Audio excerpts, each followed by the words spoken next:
An area man is in custody after a standoff with police last night. East Alabama officials prepare to open safety shelters in case the weather gets rough this evening. And a local library has become the new home for an adorable pet. A significant severe weather threat for East Alabama tonight, including the possibility of tornadoes. We will have the complete forecast coming up. Coming up in sports, the Calhoun County Golf Tournament officially wrapped up today. We have more on that in just a minute as EAN Local News starts now.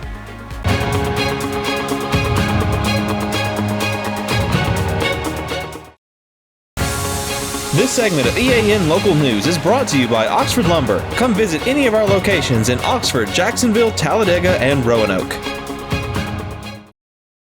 Hello, we're glad you could join us. I'm Katie Edwards. And I'm Mike Stedham.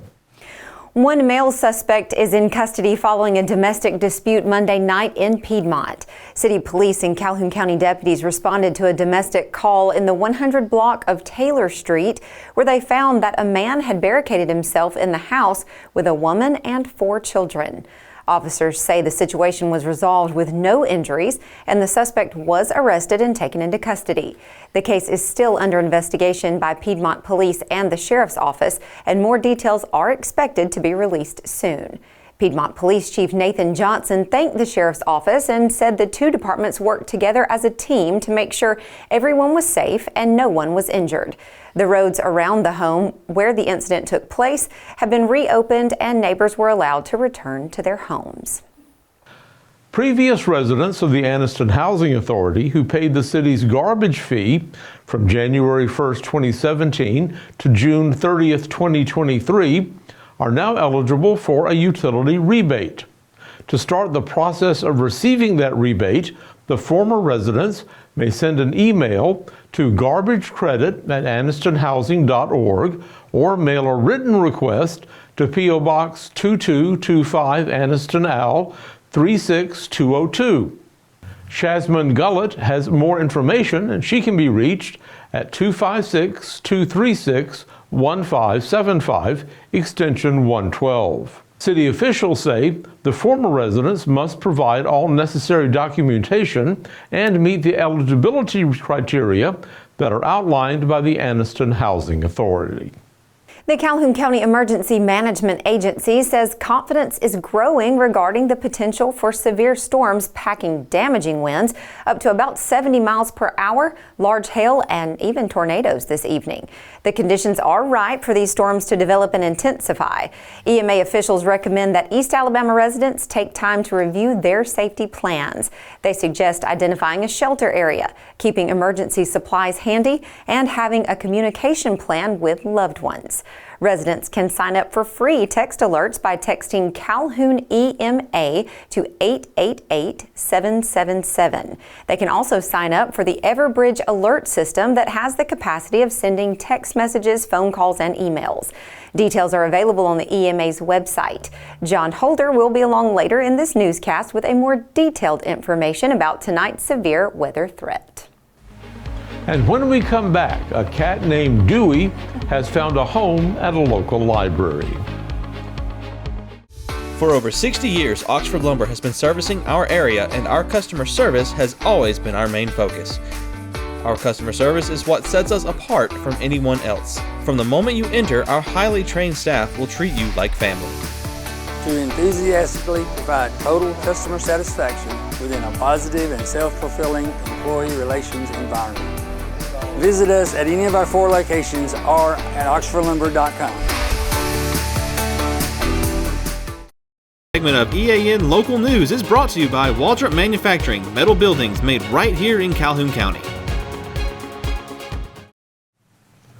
Dewey is one lucky cat.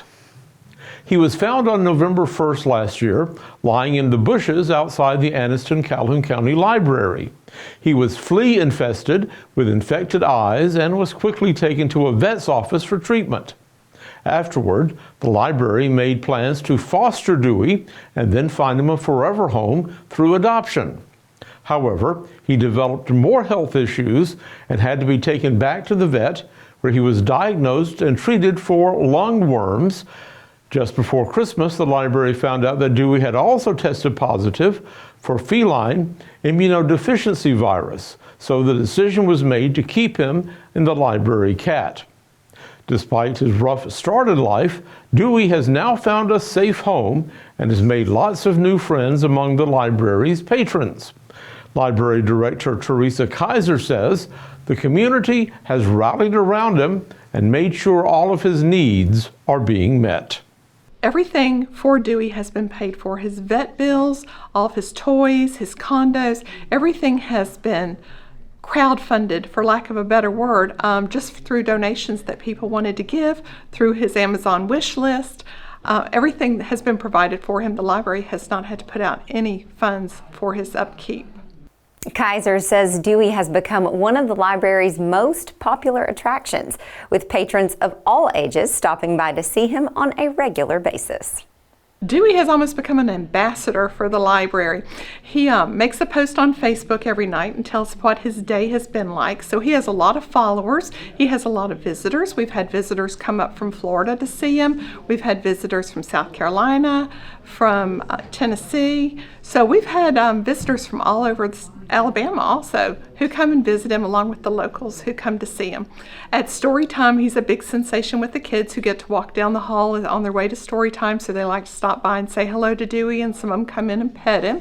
So he is a true ambassador for the library. The library recently printed a series of stickers featuring Dewey on them, and they're asking patrons to share on Facebook the photos of interesting places they have gone while wearing the stickers. We were approached by Tyson's Model City Glass and Graphics Studio to make some stickers for Dewey as kind of a fundraiser for him. So they are donating the monies that we make off of the stickers for Dewey. So we've decided we're going to do a Dewey sticker contest. It's show us your stickers, and people can just email in a picture of where their stickers are, or they can message us on Facebook, and we're just taking their names and we're putting them into a pot, and we're going to draw, and the lucky winner will win a Dewey prize. We will announce what it is later. But that's kind of the whole essence of it, is just see the Dewey stickers and what people are doing with them. And of course, we'll post some of those back for people to see where the Dewey stickers are showing up at. When we come back, pickleball enthusiasts are getting ready for a new place to play the popular sport this week. For metal buildings in Alabama and the Southeast, Waldrop Manufacturing is your one-stop source. A Waldrop metal building provides the coverage and protection your investments need. They specialize in carports, RV covers, portable buildings, and storage buildings. Stop paying rent for storage. With Waldrop's price per foot, you can actually save money by buying straight from the manufacturer. Waldrop buildings are guaranteed because Waldrop manufactures buildings with U.S. steel right here in Calhoun County. Waldrop Manufacturing, serving the entire Southeast. Give them a call today. This segment of EAN Local News is brought to you by WM Grocery, located in Heflin, Wadowee, Roanoke, and in Piedmont. The City of Oxford's new pickleball courts will be officially opened Wednesday afternoon. To commemorate this event, the city will be hosting a grand opening ceremony at the courts around the Oxford Lake Freedom Park area on McCullers Lane. A ribbon cutting ceremony will be held at 4:30 p.m., followed by refreshments and door prizes. After the ceremony, the public is invited to stay and play on the courts until 8 p.m. I may have already asked you this, but are you a pickleball pro yet? You know, I'm really not. I tried it a couple of times. I didn't catch on quite as well as I had hoped. I'm sure that's shocking. Anybody that knows me knows I'm not super athletic, so. I've never played it, but where do the pickles come in? Oh, Mike, I'm not sure that there are pickles, but this sounds delicious. It sounds unusual. Speaking of unusual, we are on the cusp of some unusual weather this evening. John Holter joins us now in the EAN Weather Center to tell us what we can expect and how we can stay safe this evening. John? Mike and Katie, a rough night ahead for East Alabama. A significant severe weather threat. All modes of severe weather, including the possibility of tornadoes later on tonight all across East Alabama. We will have the complete forecast details next. Since 1993, WM Grocery has been a major part of our local community. WM offers the very best in fresh produce and an outstanding meat department. WM also has many local products not found anywhere else and fresh sushi every day. If you need an event catered, come see Mrs. K at any WM store. Curbside pickup is also available for your online grocery orders. Be sure to download the WM app for all the deals of the week and shopper rewards. Go check them out today at any of their locations. We take pride in our community and appreciate your business. Well, a lot of ingredients in place for severe weather in East Alabama. We have the high temperature today at 80 degrees, winds out of the south, high humidity and dew point values, everything in place that we need for severe weather. Morning low this morning, really look at that, 68 degrees, over 20 degrees above the average for this time of year. 87 our record high today, not too far from that. 28 the record low. Sun rising tomorrow morning at 6:28 and the sun setting tonight at 7:05. Weather on your street tonight. It's going to be rough out there wherever you are in East Alabama, including on Turrentine Avenue in Midtown Gadsden tonight. Severe thunderstorms. This temperature of 52 degrees, that will be way after midnight tonight. We're going to be in the 70s all evening long. And as we said, strong damaging thunderstorm winds, lots of thunder, lightning, hail, and the possibility of tornadoes all on the table between now and midnight tonight across East Alabama. Better news coming up for your Wednesday. Clearing skies on Keith Avenue in Anniston over by the Country Club. 63 for the high tomorrow. Temperatures 15 to 20 degrees below what they have been for the last couple of days, but some sunshine coming after morning clouds on your Wednesday. And looking at the rest of the work week coming up across East Alabama, below average temperatures. That's going to be the theme on Ross Street over in Heflin.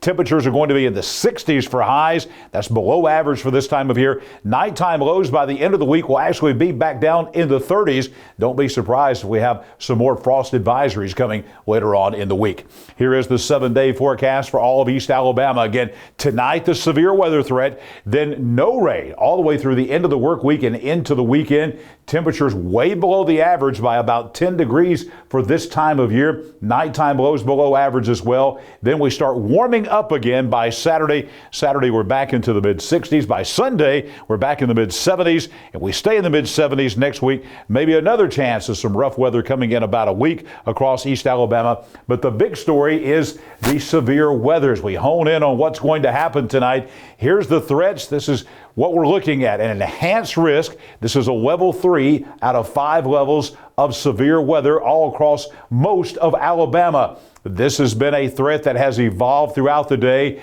and our parameters have gone up throughout the day. The severe weather threat increasing. What are we talking about in this zone, which includes all of East Alabama? We are talking about tornadoes. Some of those could be strong. EF2 or stronger, damaging winds up to 70 miles per hour. That can do a lot of damage.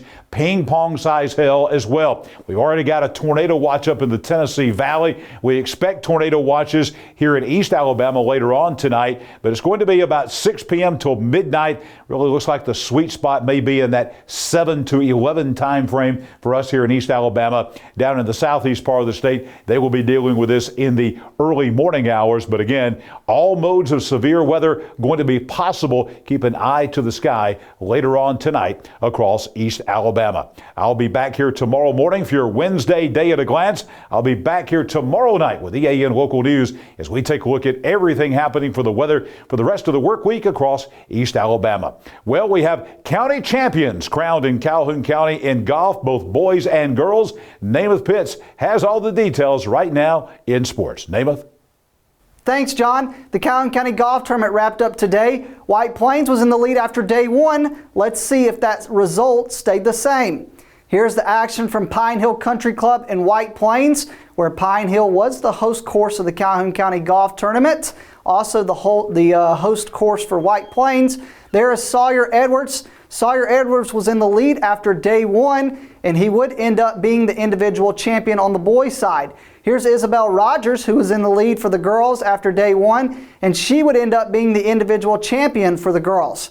Team-wise, White Plains boys won their 6th straight Calhoun County Boys Golf Championship. On the girls' side, most people expected Alexandria to finish on top, but it was the White Plains girls led by Isabel Rogers who took home the girls' championship. Ultimately, team-wise, White Plains boys got first with 584 strokes. Sawyer Edwards was their leading scorer with 141. Oxford got second with 619 strokes. Their leading scorers, they were tied, was Cohen Picton and Braden Cochran, who shot a 149. Third place on the boys' side was Alexandria. They shot a 650, and their leading scorer was Fisher Pritchard, who shot a 159. On the girls' side, White Plains shot 498. Isabel Rogers was their leading scorer with 149. The second place finisher was Alexandria with 513. Their leading scorers were tied between Avery Prickett and Jasmine Stokes. And third place was Piedmont, who shot a 623, and their leading scorer was Reese Kirkpatrick with a 207. After the tournament, we talked with the winning individual finisher from White Plains, Sawyer Edwards. He was predicted by many to end up on the top individually, so asked him how he stayed focused when everyone expected him to win. Yeah, so, I just come out here with no expectations. I try to every time. Of course, I'm always going to try to win, but, you just got to get out there and grind. It's just the lowest score by your name's what takes it. Much like Sawyer Edwards, many expected Isabel Rogers to be the individual champion on the girls' side, as Isabel Rogers brought home her second straight county championship. I asked her, just like Sawyer, many expected you to win the county championship, so how did you stay focused and not let it affect your game? I won last year, so I felt like I needed to do it again this year, and since it was my senior year, I just really wanted to do it, and I tried to stay out of my head and just play my game. So. We also talked with the head coach from White Plains, Coach Chris Randall, where he commented on Sawyer Edwards and Isabel Rogers. So here's Coach Chris Randall talking more about his top two individual finishers. For those two seniors, Isabel Rogers and Sawyer Edwards, to come through in the clutch and win the county like that really means a lot. Isabel, with her dad helping coach, she just stayed steady all day. And Isabel is an absolute grinder, Nathan.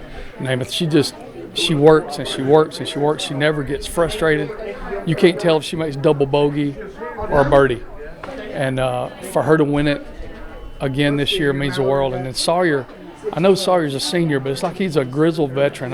He's been around amateur golf for so long, and he's got a Calhoun County win under his belt on the men's tour.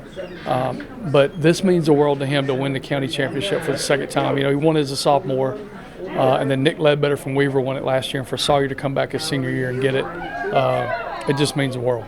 That's it for EAN Local Sports. Let's go back over to Mike and Katie. Thank you for the update, Namath, and we thank you for watching today. You can find us here online every weekday on YouTube, Instagram, Facebook, or on our website. Just go to the platform of your choice and watch our news, sports, and weather content whenever it's convenient for you. We'll see you back here Wednesday for your news on your schedule.